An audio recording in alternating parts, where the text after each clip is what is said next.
오늘 하세나 본문은 마태복음 27장 15절에서 26절까지의 말씀입니다. 명절 때마다 총독이 무리가 원하는 죄수 하나를 놓아주는 관례가 있었다. 그런데 그때에 예수 바라바라고 하는 소문난 죄수가 있었다. 무리가 모였을 때에 빌라도가 그들에게 말하였다. 여러분은 내가 누구를 놓아주기를 바라오? 바라바 예수요? 그리스도라고 하는 예수요?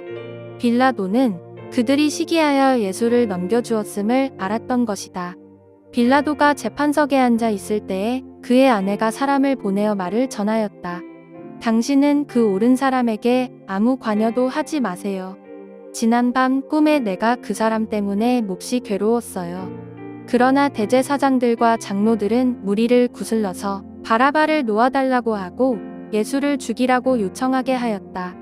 총독이 그들에게 물었다. 이 두 사람 가운데서 누구를 놓아주기를 바라오? 그들이 말하였다. 바라바요. 그때에 빌라도가 그들에게 말하였다. 그러면 그리스도라고 하는 예수는 나더러 어떻게 하라는 거요? 그들이 모두 말하였다. 그를 십자가에 못 박으시오. 빌라도가 말하였다. 정말 이 사람이 무슨 나쁜 일을 하였소? 사람들이 더욱 큰 소리로 외쳤다. 십자가에 못 박으시오. 빌라도는 자기로서는 어찌할 도리가 없다는 것과 또 밀란이 일어나려는 것을 보고 물을 가져다가 무리 앞에서 손을 씻고 말하였다. 나는 이 사람의 피에 대하여 책임이 없으니 여러분이 알아서 하시오. 그러자 온 백성이 대답하였다. 그 사람의 피를 우리와 우리 자손에게 돌리시오. 그래서 빌라도는 그들에게 바라바는 놓아주고 예수는 채찍질한 뒤에 십자가에 처형하라고 넘겨주었다. 명절이 되면 무리가 원하는 죄수를 이 총독이 놓아주는 관례가 있었습니다. 이 총독 빌라도는 이 관례에 따라 어떤 죄수를 놓아줄지 고민을 하는데요. 왜냐하면 이미 빌라도는 이 그리스도라고 하는 예수께서 이 죄가 없음에도 불구하고 이 유대인들의 시기로 그가 죄수가 되었음을 알고 있었기 때문입니다. 그래서 그는 이 그리스도라 하는 예수와 이 소문난 죄인 예수 바라바를 놓고 이 고민을 했던 것이죠. 그때 이 빌라도의 아내가 그 남편에게 급히 할 말이 있었던 것인지 사람을 보내었습니다. 이 빌라도의 아내는 지난밤에 꿈을 꾸었고 그 꿈으로 인해서 힘겨운 시간을 보냈던 것인데요. 빌라도의 아내가 꾸었던 꿈이 뭐냐? 여기에 대해서는 구체적인 내용은 드러나 있지는 않지만 이 그녀는 꿈을 통해서 그리스도 예수께서 옳은 사람이라는 확신을 가졌습니다. 그래서 이 급하게 남편 빌라도에게 사람을 보내서 이 옳은 사람에게 절대로 관여하지 말라고 이야기를 전달했던 것이죠. 그러나 이미 분위기는 예수 바라바로 기울어져 있었습니다. 왜냐하면 이 대제사장들과 이 장로들이 무리를 선동했기 때문인데요. 이 빌라도는 관례대로 이 두 명의 죄수 중에 누구를 풀어주기를 원하냐고 이 무리들에게 물었습니다. 그러자 당연히 무리들이 어떻게 반응합니까? 예수 바라바를 풀어주라고 막 외치기 시작했어요. 그러자 이 빌라도가 다시 무리에게 묻습니다. 그러면 이 그리스도라 하는 예수는 어떻게 하면 좋을까라고 묻자 무리들이 목소리를 높여서 예수를 십자가에 못 박아라 라고 외쳤습니다. 빌라도는요, 이미 그리스도 예수가 아무런 죄가 없음을 알고 있었어요. 그래서 이 사람이 도대체 무슨 나쁜 일을 했냐고 무리들에게 되물었던 것이죠. 그러나 무리들은 이 빌라도의 질문을 듣지 않고 오히려 자신들의 뜻을 관철시키기 위해서 더 큰 목소리로 그리스도 예수를 십자가에 못 박으라 라고 외치기 시작했습니다.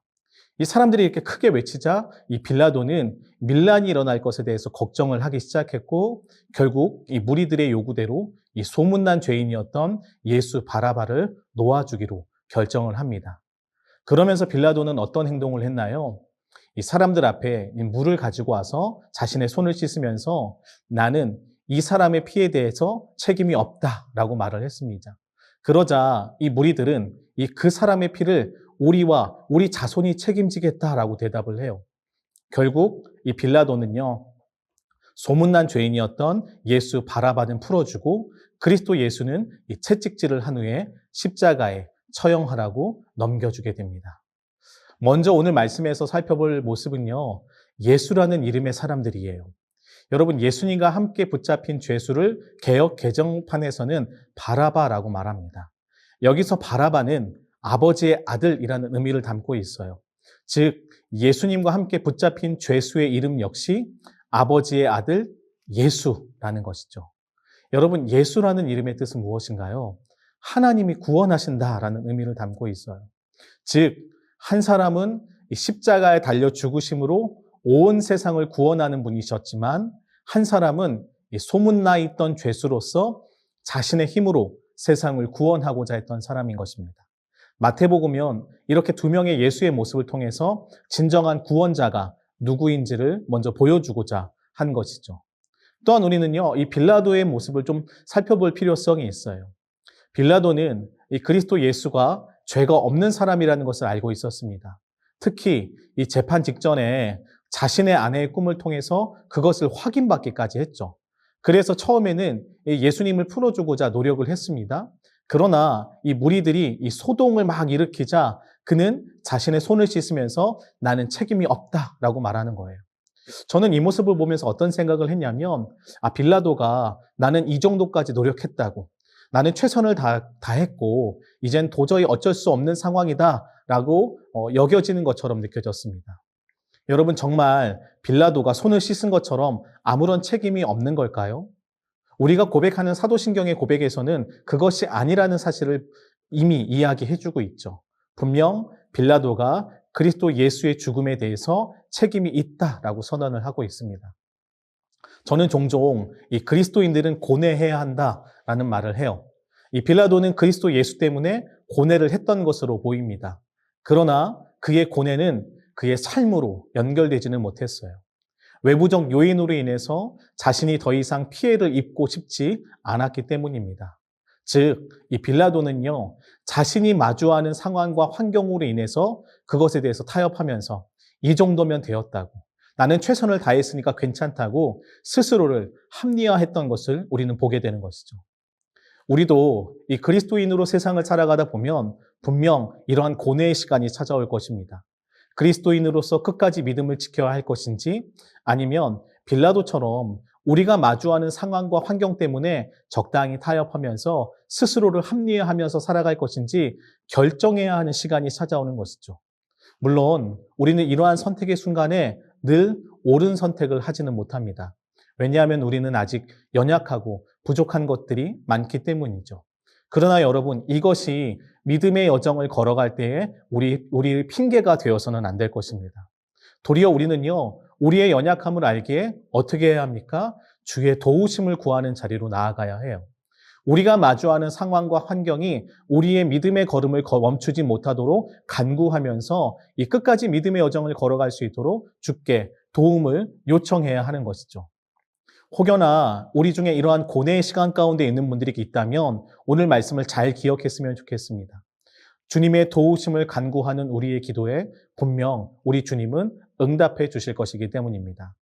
합리화의 덫에 빠져서 잘못된 길로 걸어가지 않고 비틀거리고 넘어져도 다시 일어나서 끝까지 주의 길, 옳은 길로 걸어가는 우리가 되었으면 좋겠습니다. 오늘의 아시조는 무슬림 지역에서 사역하고 계시는 선교사님들을 위해서 기도하는 것입니다. 사역 가운데 기름 부으시고 안전을 지켜주시길 기도해 주세요. 오늘의 아시조 함께 하시죠.